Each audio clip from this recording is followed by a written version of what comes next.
So, you want to be a contractor. Ever wonder what it takes to become a contractor? The journey they go on to get where they are now, or the crazy things they see and hear on the job site? Well, you're in the right spot. Welcome to So You Want to Be a Contractor, the podcast. Join your host, Mike Fisher, as he talks to owners of construction companies from all over about how they got started, how they run their business, and some of the craziest stories they've experienced on their job sites. And now, your host, Mike Fisher.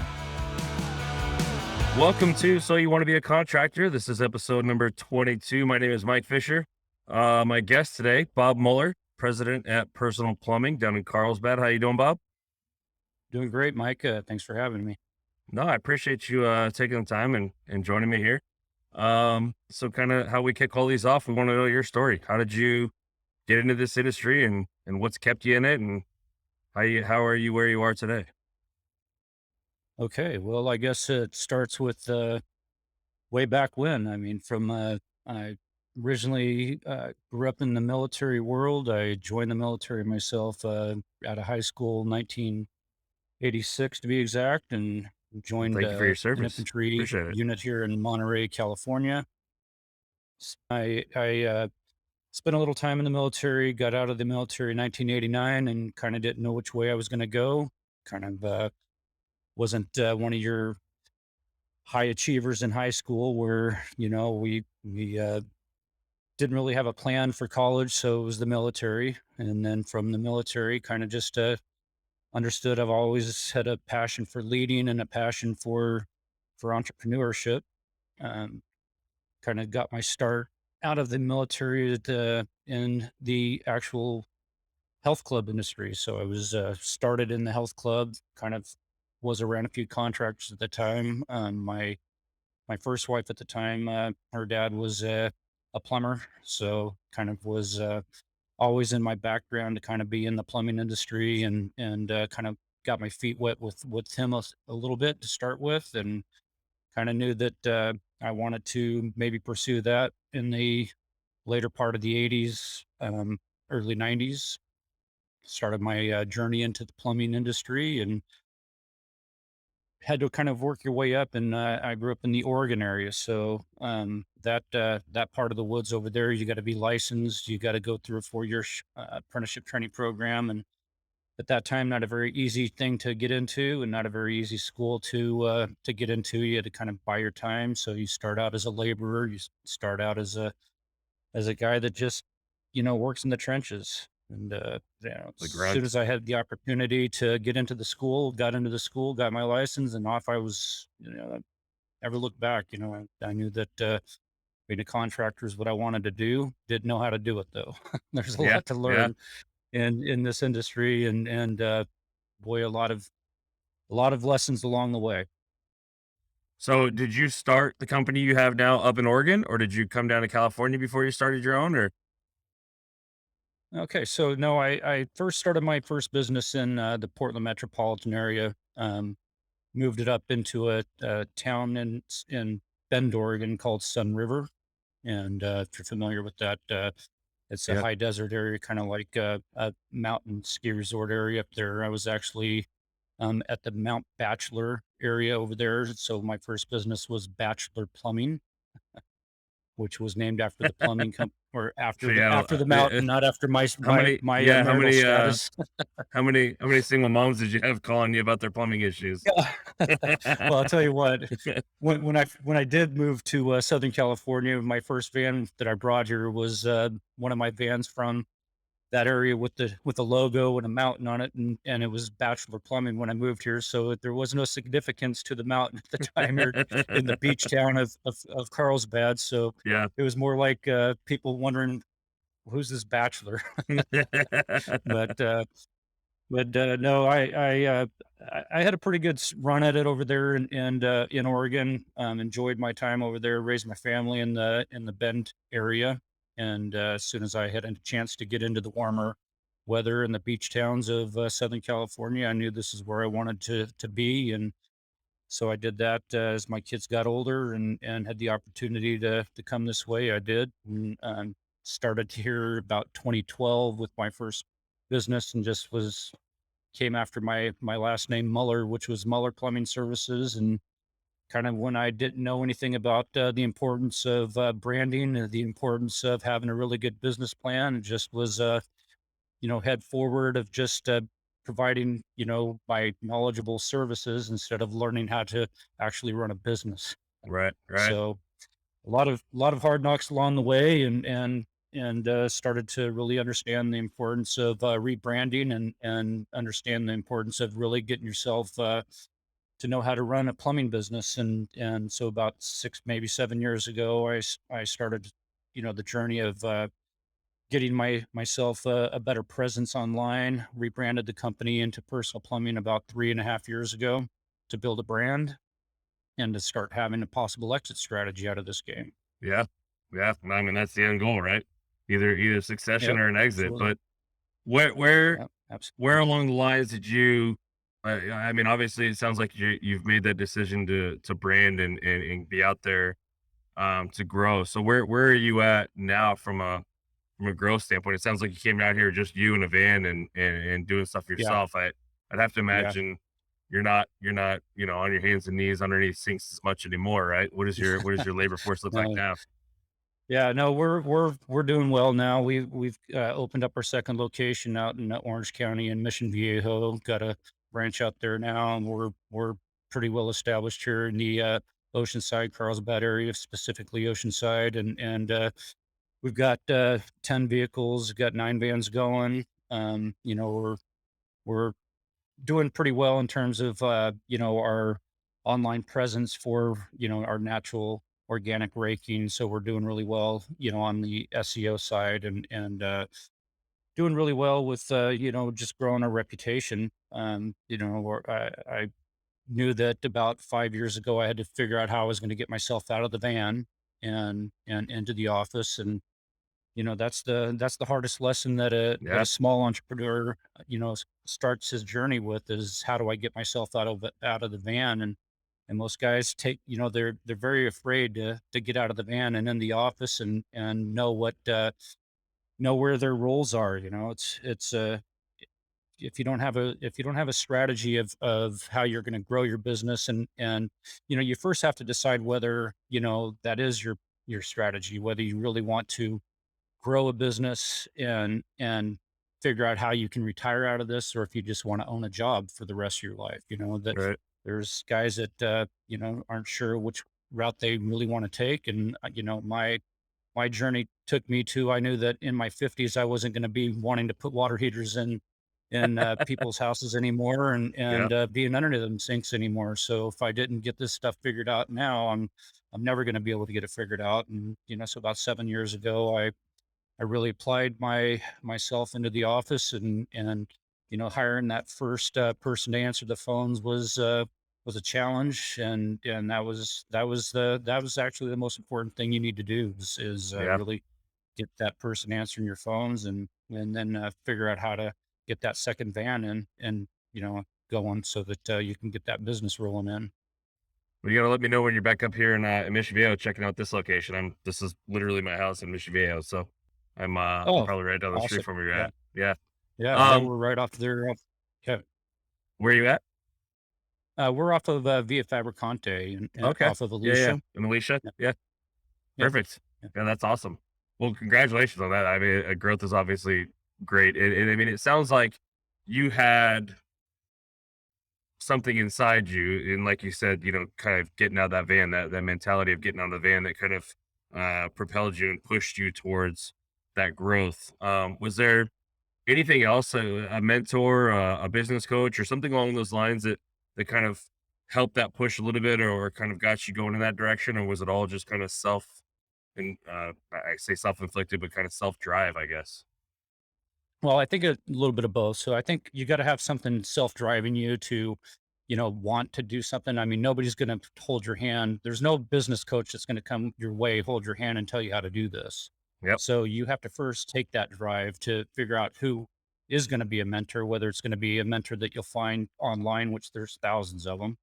If there's maybe a business book that you read that maybe pushed you in the right direction, which I can tell you that if you're not reading every single day, and if you're not growing every single day, reading is by far the most important thing you can do as an entrepreneur.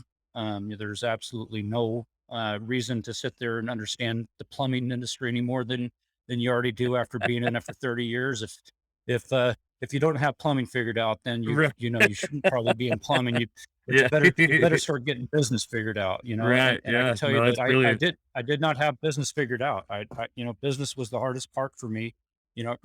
Early on, and all the way up until probably 10 years ago, it was I was all focused on learning plumbing and the newest things in plumbing, and not focusing on the business side of it. And boy, I can tell you, the reading. And to answer your question specifically, I did go online, and most of my mentors weren't really plumbing coaches or anything like that. It was more just Yeah. entrepreneur coaches.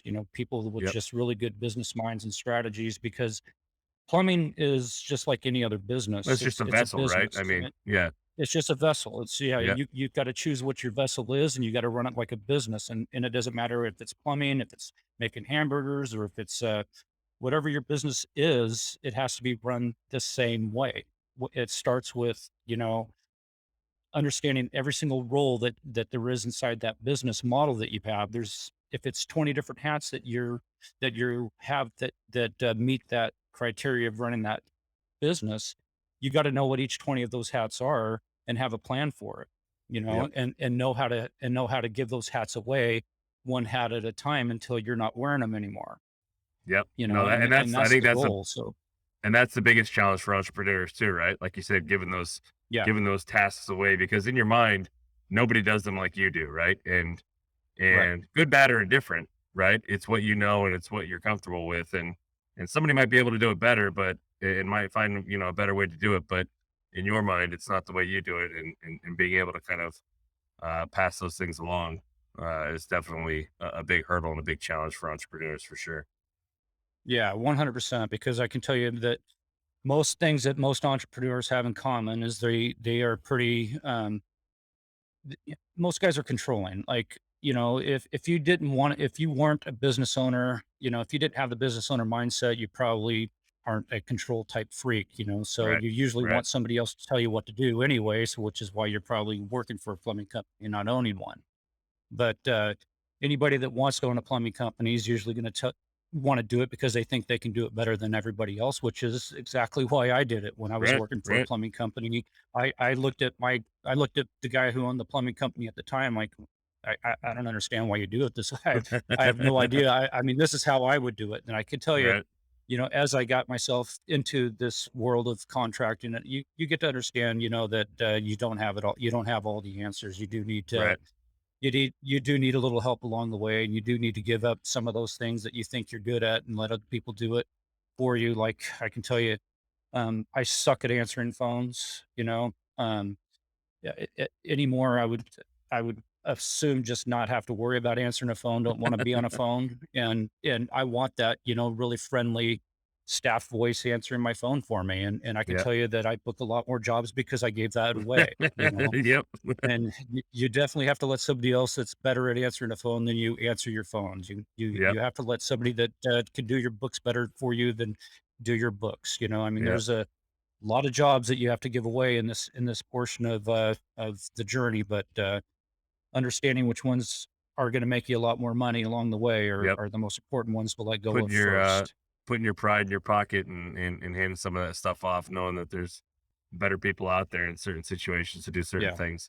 yeah, Going back to yeah. the beginning 100. of the conversation, you said Uh-huh. SEO, which I think is Yeah, mind blowing for a lot of contractors, right? And I think right, it's right, awesome that that's even a mindset that you have, and it's one thing that I like to kind of focus on with a lot of my guests here, just because I mean podcasts are different, right? This is a different avenue for yeah, contractors. This is not something that is out there readily available for a lot of people in this industry. SEO is one of those right, things that and I think for your industry specifically, it probably is a little bit more top of mind or necessary, right? And guys might get forced into it just because you're dealing with residential homeowners who are online all the time, and that's how they consume their media, and so that it might you might get forced, but there's also a lot of people that are pretty stubborn and set in their ways, and I don't want to take the time to learn something like that because I turn wrenches and I fix plumbing and I install water heaters. I'm not an internet guy, right? So what was Right. the impetus or the decision making process to go that route and dive into that and learn that world that is so different than turning wrenches and fixing pipes? Right. So when I made the decision that I was going to grow the business in terms of I wasn't going to be working on the tools anymore and I had to keep guys busy, I had to understand that it wasn't going to be because everybody wanted Bob the plumber to come to their house anymore, right? If Bob the plumber wasn't going to come to your house anymore, they needed to know that it had to be it had to be a generic customer. In other words, it can't be Right, the person that was used to Bob coming to your house. So if Bob was going to come to your house, they specifically wanted me. How did I keep myself out of the truck? Well, the only way I'm going to keep myself out of the truck is if somebody organically is calling me and needing my plumbing services, and then I can send any one of my plumbers to that right, house, and it's going to be because of my reputation, but not because of my name. right, And that's the other portion of it that became so important was the brand is that I had to keep my name away from it in order for people to understand that it's not just Bob's right, Plumbing. It right. has to be the brand behind it. But so to answer your question specifically, which made me really focus on it was that I had to understand that I had to be part of you don't have to be the biggest plumbing company to be on page number one in the SEO world, in the online world, right? So you just have to understand that if you want to be found, that's the only way you're going to be found in today's world. You're not gonna get calls anymore in this world that we're living in if you're not. The Yeah, days of being on in the yellow pages, yellow based pages on your and last yep. name or whether you were an A, B, or C AAA plumbing. alphabet. Yeah. Yeah, yeah. Those were the people that were supposedly getting the calls first because, alphabetically ranked and stuff like Right. that. Well, now you're organically ranked, and then you're also very highly digitally ranked based on how much money you're willing to spend on your monthly ad budget and your click rate, and which can be a very expensive game to play. And if you're going to be growing your business, most guys can't afford that are small, a 20, $30,000 a month budget to spend on an SEO campaign. So if you don't learn how to get yourself ranked organically, by yourself and get yourself, into this world of organically ranking inside your website, you're never going to grow your business. Yeah. And if you're going to continue to pay somebody to do it for you, which most people do, you're gonna go through a lot of media companies until you find the one that's actually caring whether you're ranking number one or Right. not. Right. There's a So lot of people there's out there in there's a that lot world of that are just, yeah, just looking to take your money because you don't know what you're doing and they yeah. say they can help you. Yeah. So that's what I first started at for myself is really understanding the difference between SEO and SEM and learning how to naturally rank myself because like I tell people all the time when they ask me they say, "Well, how can you compete with such a, with 500 plumbers in your area?" I said, "There's so many plumbers in your space that you're competing with." And I said, "Well, no, not really. I rank number one in my space, right? So I'm competing with number two and number three. So if you're ranking number 10 or you're ranking number 20 or you're ranking number 15, yeah, you're competing with all 500 at that point. If you're Right. not ranking number 1 through number 5, you are competing with 500 plumbing companies. You need to be competing with the number 1 through number 5 plumbing company in your market. And if you're not willing to pay for that, you're not going to grow your company. Yeah. And pay being, in time and knowledge, right? I mean, that's like you Time and knowledge said. is the most Yep. important part of it, yeah, because Yep. it doesn't have to cost you a lot of money. You Yeah. can That's do a the lot of important this part. stuff Yeah. yourself. Yeah, yeah. You can do a lot of this stuff yourself if you really wanna get yourself, in with somebody that will help you learn how to rank what through Google. Like now I have my, daughter working for me doing all my marketing and my SEO and my SEM and all my Facebook and all my other accounts, all my social media accounts. So she's constantly keeping me out, in the Google rankings through just um, understanding the algorithms. Yep. There's a lot of Yep. algorithms to understand. So there's a lot of things that you really need to focus on. If you don't focus on that portion of it first, though, I can tell you that you're not going to be part of the spinning future going wheels. forward Yep. in the plumbing industry. Yeah. No, And and if it's you're not even and if just you're plumbing, right? I mean, it's no, yeah, any home service. it's Yeah. any home service. It's any Yeah. home service, and it's any industry that wants to actually grow and have an exit strategy, because you're not gonna be acquired by anybody if you don't have, 500 to 7,000, you know, Yep. five-star Google reviews. And I can tell Yep. you that you'll get a lot more attention from people that want to acquire you if you're doing something that stands out better than the others. Yeah. Yeah. No, for sure. I love that. I mean, it, Did I lose growing you? it. No, no, I'm sorry. I'm Oh, here. We that's might right. have a little glitch, but I think you're good. But yeah, so I mean, the growing aspect. Obviously, you made that decision. And you invested the time and the knowledge to kind of grow, but you had to have the labor force too, right? So, what was Right. it like trying to find people not only that I mean could could maintain your name for you at the time, but Mhm. also kind of grow and be able to grow with you. Yeah. That is the most challenging part, because when you first get yourself out of the truck and you're hiring somebody to start doing the work for you, you have to pay that person that is replacing you. He has to be at least your value or more in terms of knowledge and skill set, and you're going to have to pay for that, right? You're going to have to pay a journeyman plumber, or whatever industry you're in. You're going to have to pay that person that skill set level, which means when you first get out of that plumbing van or your contractor vehicle, you may not have the budget to do that. You may not have the budget to hire the best guy. But I can tell you, if you don't have a plan for it, you're going to grow very slowly, which I did. So I was hiring guys off of Craigslist, you know, guys that I could just get into a van, and I would try and teach him along the way. I would just tell him exactly what I needed, how I wanted him to do it. This is how I Right. want you to do it. And I just expected everybody to kind of know, if you call yourself a journeyman plumber, you should probably know what you're doing, right? Well, come to find out, there's a lot of uneducated, and a lot of guys that just didn't come up the same way. So again, I'm probably all over the place here, but not having your systems in place, not knowing how to hire properly, not having a strategy for hiring and onboarding and all that is a recipe for failure, and a way to make sure that you do not have a sustainable way of growing. So what I had to wind up doing, as I found out that you needed to have higher level of plumbers, what I wound up doing is I had to take a business loan out, and I had to invest my in my future plumbers. So in order for me to attract the type of plumber that I wanted, I had to have the budget to do it. So I had to take out a loan, and I had to place an ad in the paper that I knew I could not afford.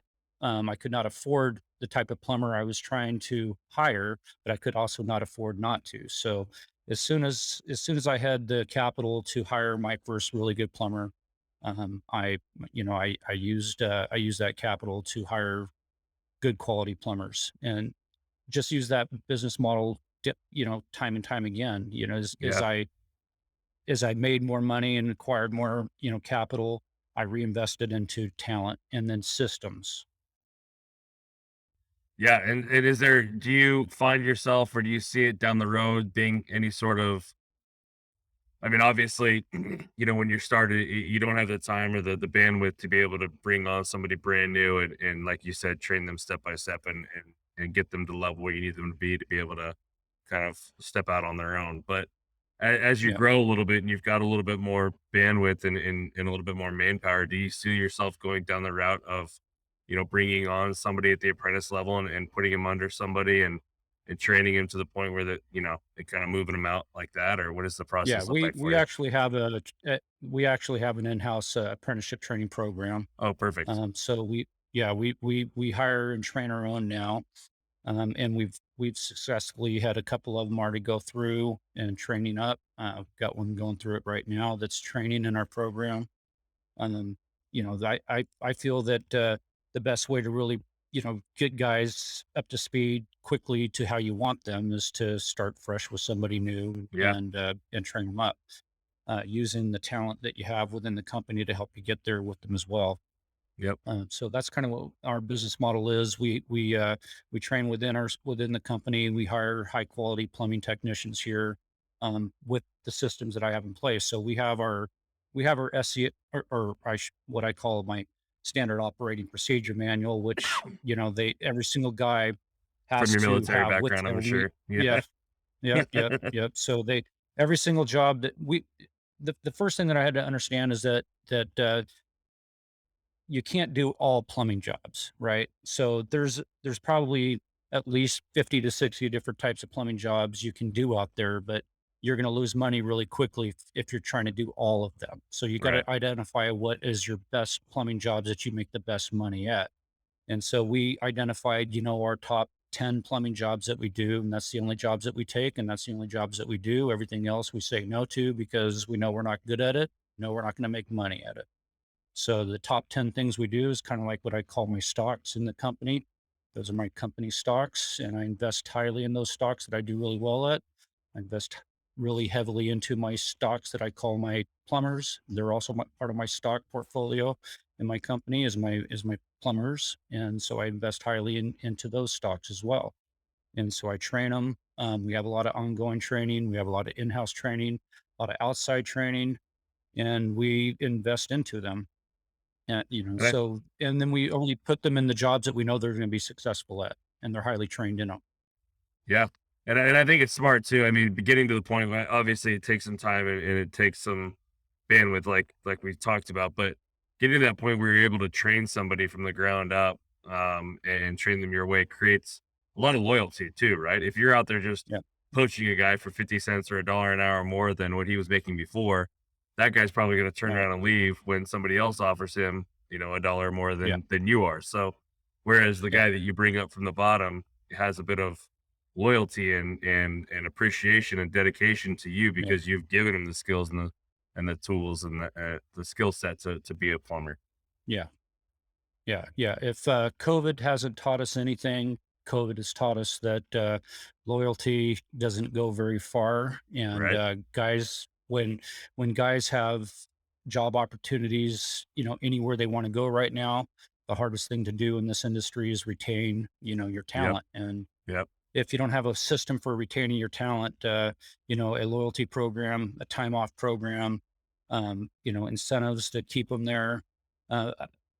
Very few of my guys that have been with me, my top guys, very few of them. I've got one that's been with me for over 8 years. I've got another one that's been with me for over 4 years. Most of my guys are 3, 4, 5 years in with me and more. And so, that's just taking time of nurturing, understanding their needs, understanding that they're human beings, understanding their family needs, their time off needs, compensating them very well, and having that training program because all guys want to know what they're doing. They, right, right. they want that training. They need that. They need those systems in place to just so they know that what they're going to be doing because if they're gonna be the type of guy that's gonna skip shop to shop, and that happens a lot in this industry, um, they'll find out very quickly the shops that they're gonna last any long period of time at, and it's the only ones that they do are the ones that have a good compensation and systems in place. That's Yep. the only ones that make it. Yeah, no, for sure. I think that's like you said, it's harder to retain somebody than it is to get them. So focusing on those things that you're doing to take care of your people and making sure that they stay is a lot easier than trying to find somebody else to come through the doors and Oh, come on and be a part of absolutely. the team. Yeah, Yeah. yeah. So going back to kind of some of the newer stuff in the industry, we talked about the SEO and how important that is. Mhm. Are you guys also on? I mean, obviously that's there to kind of actually drive your business, right? I mean, the Right. expectation there is time and dollars and money that's spent into that in theory should return, uh, you know, clients and new jobs for you. But there's another aspect of it from a branding side, which is I would imagine where from the social media aspect is more of a branding side. Do you guys doing that with any sort of intention or being deliberate about what you do on social media from a branding standpoint? Yeah, yeah, good question. I can tell you that when I decided to bite the bullet of leaving the name Muller Plumbing Services, I had to decide what was going to be catchy and what was going to be a brand. And I can tell you that it goes back from the good old days of when you were driving down the road and you saw those golden arches at McDonald's, and it was the biggest brand in the world. I mean, it's what brings everybody to buy a hamburger, right? It's when you see Tony the Tiger on the big screen, you know, it you're getting Frosted Flakes. Okay. It doesn't have to say Frosted Flakes, right? Right. You just know Right. that that brand, those golden arches means hamburgers, that Tony the Tiger means Frosted Flakes. Well, what is plumbing going to mean to me, right? So I had to figure out what that brand was, and what got me, I can tell you, into the military, which the military is another way of branding. They had to figure out how they were going to get people into the brand, into the brand was the old good old Uncle Sam. Well, Uncle Sam's logo and that branding caught my eye into, I want you to be in the army, right? Well, I decided that I want to be your plumber was my brand. So I went with the brand I want to be your plumber. I used a brand of Uncle Sam. My first attempt at Uncle Sam was the old natural logo, which was a little aggressive looking. with Most the people weren't finger too pointed.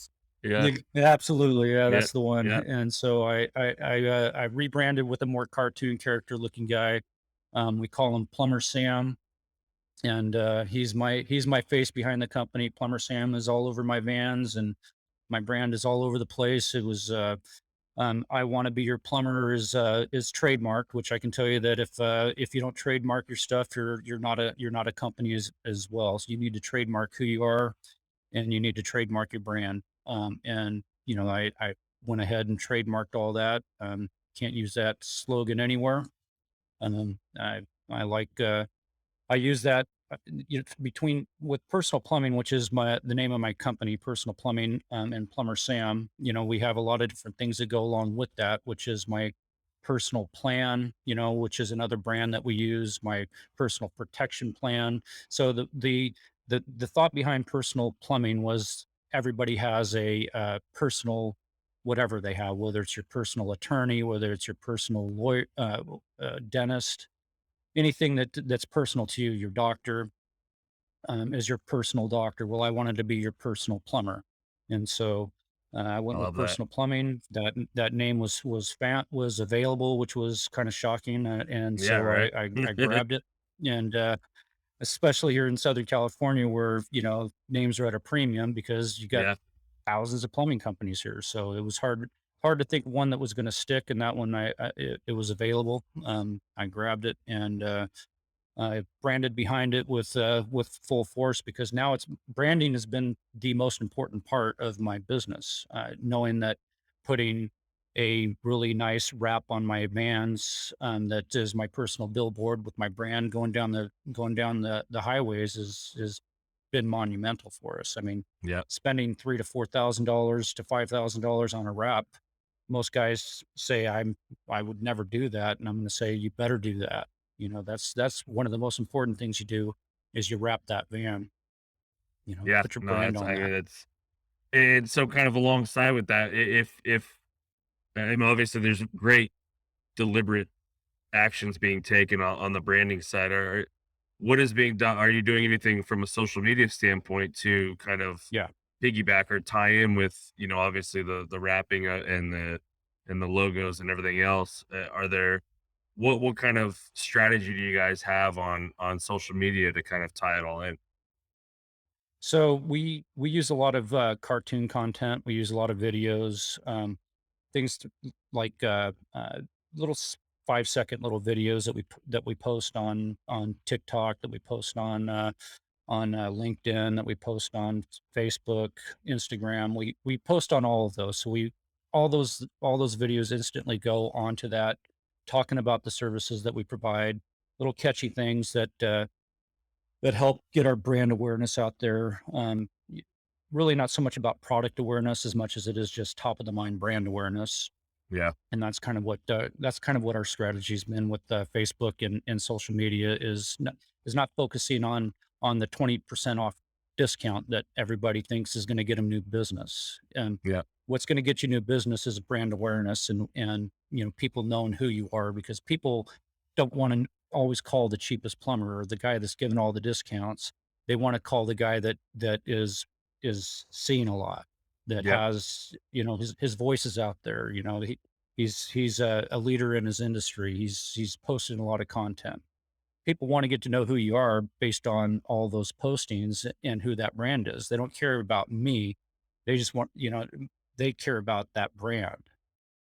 I And love and that so because I they I know use that that behind analogy. that brand there's a lot of five-star reviews Yep. and a lot of content that goes behind it. And I love that analogy too, because I use it in the past Like, too, where the about the discount code, right? Like I this was years ago, probably 6, 7 years ago when LASIK was just getting big, maybe even more than that, 15 years ago. I was driving on the highway and saw a billboard that said 20% off LASIK, and then I'm thinking to myself, do I want the guy giving a 20% discount like shooting a laser into my eye? I mean, probably not, right? Like that's not right, a situation where I want to pay as little as possible to just have somebody shoot a laser into my eye, right? It's the same kind of right, concept, right? And I love that you have that awareness and the ability to kind of understand that. And I say it all the time, and I probably said it 100 times on these shows before, but that social media is really just a digital business card, right? It's people for out there for people to understand who you are, what you do, why you do it, some of those kind of things, right?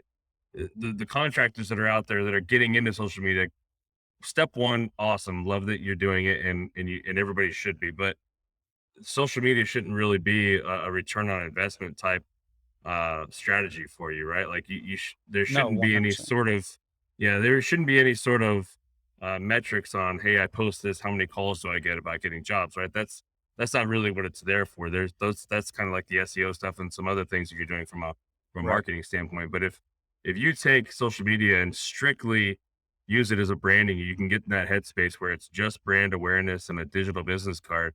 You're going to be a lot more effective once people do know who you are, or if they're looking for somebody and they find you, they're going to know a little bit more about you.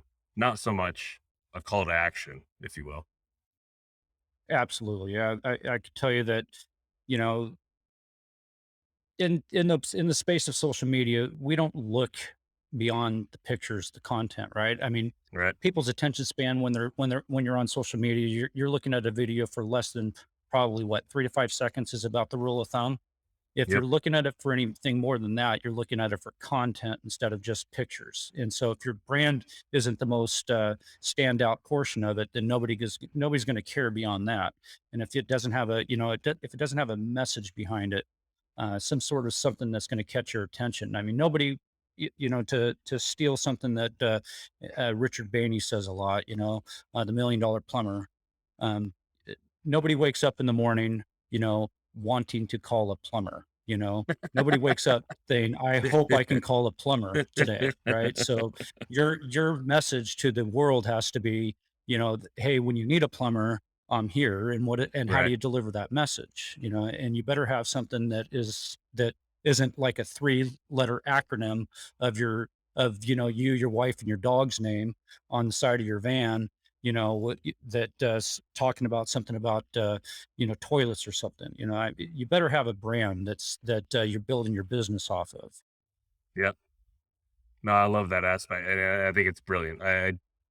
It's fun talking to somebody like you, and I mean, don't take this the wrong way. You're obviously not like 25 years old, right? You're not the millennial age group, and Right. I Right. mean that is just the reality, right? But to see that you have gone down this route and seen that, so many years ago, and knew that this was, the way that of the future, and really just dove in 100%, right? I mean, it sounds Yeah. like you haven't really done anything lightly. Hey, maybe let me try a little bit. No, it's 100 miles an hour. You know what I mean? Like everything you've got, and it sounds like it's paying off too, which is awesome, Yeah. and I love to see that in this industry. Yeah. I am a 100-mile-an-hour guy. When I could tell you that when I did move here, I moved here with the technology of a flip phone.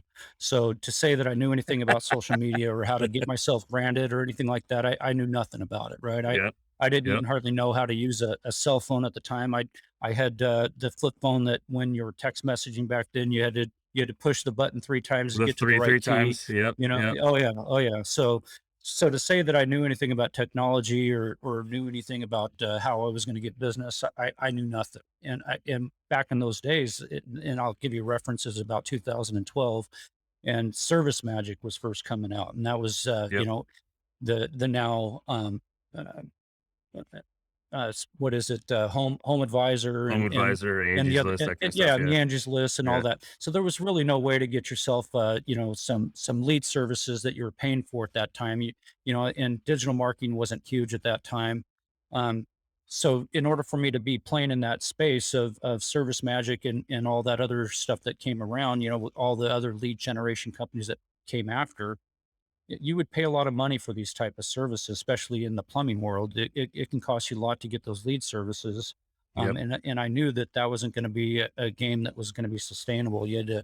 I had to figure out how I was going to get myself noticed online. And that's when I really did dive in, and I had to put my flip phone away and buy myself a different phone and get into learning this technology stuff. And you're right. I'm all in on it. I'm sold on it. I understand it. There is a learning curve to it, and you do have to invest your time in it. Yeah. For sure. You mentioned that your daughter's kind of taken over a lot of that aspect for your company as well. Is there any Mhm. other kind of families involved, or is she involved full time, or what does the back office setup look like for you? Yeah, so I've got a full time office manager that's not part of the family, but I call her family. She does a great job for us. Her name's Kathy. My daughter has worked for me for about the last year. She just graduated college with a business administration degree with her background in marketing. So I figured that, Awesome. Yeah. I could get her feet wet in marketing. About a year ago, I put her into this position just to start getting herself, teaching her a little bit about marketing. I can tell you that you can go to a 4 year college and you'll learn nothing about it until you actually start doing it. And Right. so she's getting, her own education in this process. And I've been kind of helping her along with that. I've got a couple sons. One came to work for me. He actually opened up my Mission Viejo branch. He lives in Mission Viejo over there, and since his went a different direction, he decided that plumbing wasn't going to be his Yep. calling in Yep. life. But he was a big help for me when I started the company out there in Mission Viejo, but they're always a big part of my life, my boys. But yeah, my wife is involved in the background as well. She helps me with a lot of the things that I'm not, good at, which is, the accounting side of it, all the Organizations and back end numbers stuff, and the HR stuff, and oh yeah, yeah, well, I yeah. mean, HR is so important in this industry, and knowing what you're not good at, and just letting people in the back offices help you with that, be a big part of that. So yeah, we're more of a family business than anything. We keep it in the family, but we've hired without, on the outside, and we've done well with the plumbing technicians that we have. And how many techs are you guys up to now? Or Right what now does we the current next 3 to 5 years look like for you? Well, right now we range anywhere between 7 to 8 technicians at a given time. The next 3 to 5 years, and I can tell you that COVID has been both a challenging time, but it's also been a time to really regroup and grow your business. So we were able to actually grow our business through COVID. I think we're actually going to be on a pace to probably double in about 3 to 5 years. Right now, we stay right around a $2 million a year company. I think we're going to be about a $4 million a year company in about 3 years. We should easily obtain that.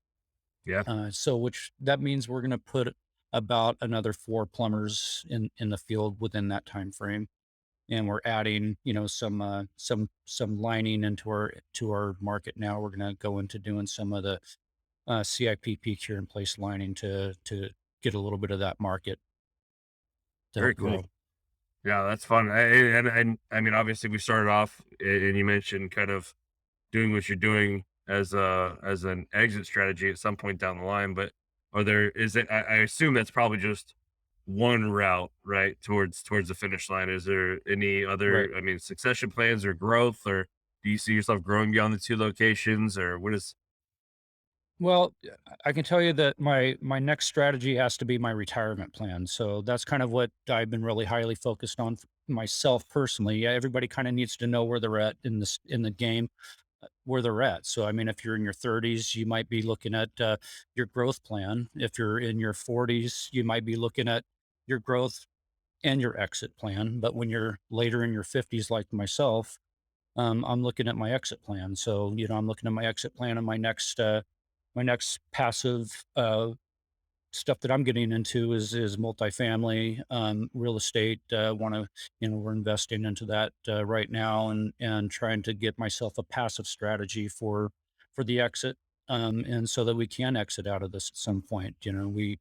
We're in a good spot right now where a lot of people do want to acquire us, but we're not at the stage where we're ready to do anything like that at this point. But you know, we have to keep that on the table because there's going to be. I'm not going to get any younger.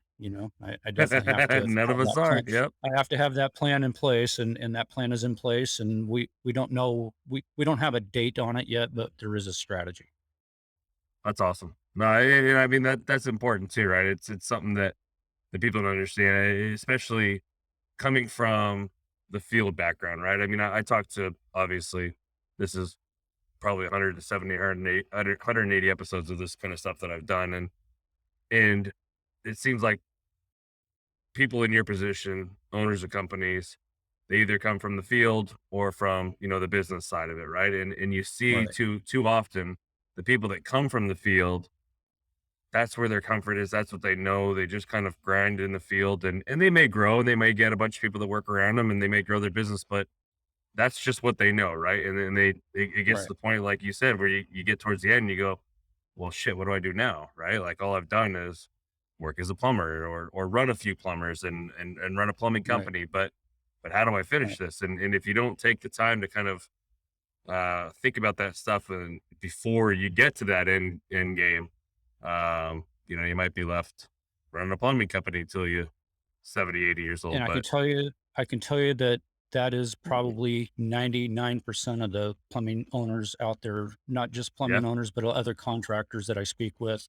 They don't have a strategy. They don't have a exit. They yep, just know that they need to book a few more jobs next month just to get by next month, and they don't have a plan for their succession or their future investments or whatever their strategy may be in order to actually grow something that's valuable enough that somebody would want to acquire. Because if you're not building something that's acquirable, then what are you building? You've got a job that you have, until it's acquirable.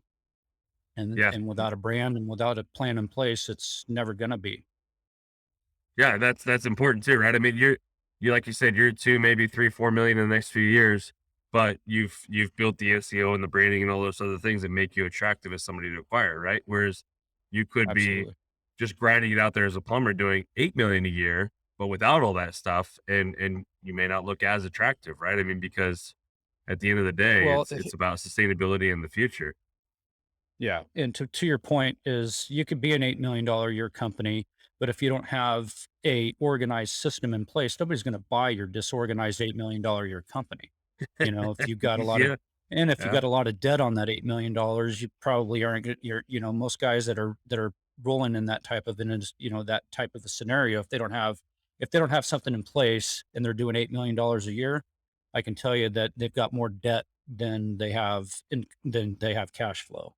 right. So if you're not paying attention to your debt and you're not paying attention to what your investments are and what your future, exit plan is going to be, you're definitely dead in the water in this game. Well, Bob, this has been amazing, and I love where your head is at, and I think it's going to be awesome for people to listen to what your experience and what you've done. So I really appreciate Yeah. you taking the time. before we let you go, want to let you, gonna give your shout outs, your plugs, where people can find you, websites, social media, whatever it is, how they can get a hold of you, and find you when they need you. Yeah, so I mean, we're on all the social sites. All you'd have to do is go into personal plumbing dot com on that. So if you go into personalplumbingsandiego.com, you can find us online on our website, which is just the www world personalplumbingsandiego.com, all spelt out, or pretty easily found if you just Google personal plumbing. We rank pretty significant. Yep. So you're going to usually find us on almost all of our social media sites. There, we're on LinkedIn, we're on Instagram, we're on Facebook, TikTok. We've you're going to find us pretty easily on Looking on for most of that the Plumber sites. We've got a Sam too. small little Yep. YouTube.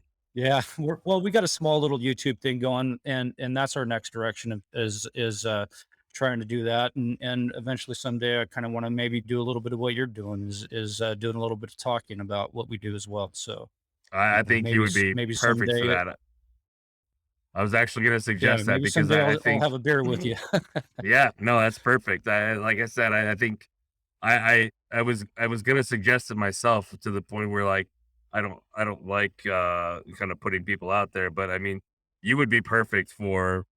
I mean, I don't want to know that I want to use the structure of like a mentor, but right, but like just for people to kind of bounce questions off of because you've in my eyes, you've figured it out. Like you said, you've gone down all those paths and you've put everything into them, and it's obviously turned into success for you. So there's definitely quite a few people in this industry that could learn a thing or two from what you've done, and I think the experience and the knowledge you have is very valuable. So yeah, if you want to talk, I can help you set it up and figure that out because I think what you have could be valuable for sure, and people will Yeah. respond.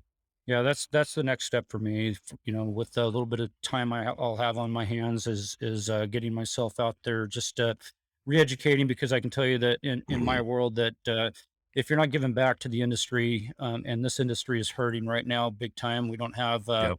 we're very low in our in the trades in general. We don't have people coming up in the trades right now, and we need people that can leave a little bit of knowledge behind, not just for the contractors, you know, putting people to work, but inspiring young men to go out there and get into the trades, because Yep. there is a livelihood to be made in this, whether it's at the entrepreneurial level or whether it's at the apprentice level.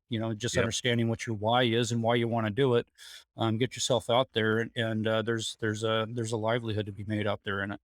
Yeah. I mean, 60, 70 grand a year as a plumber or electrician with no debt is far more attractive than 80 or 100 grand a year with, 100 grand in school debt. I mean, Yeah, no, it's a different agreed. lifestyle Yep, for sure. agreed. Yeah. Yeah, for Well, sure. if we do hang out, we're gonna have to change hats because as an Eagle fan, I think I noticed that's a cowboy hat, so we're gonna need to get rid of that Well, before we do figure that well, out. But I could tell you that'll happen when you have more Super Bowls than us. So as soon as you have more Super Bowls, it'll be a deal. oh, there we go. There we go. Until then you'll have to wear the Cowboys hat.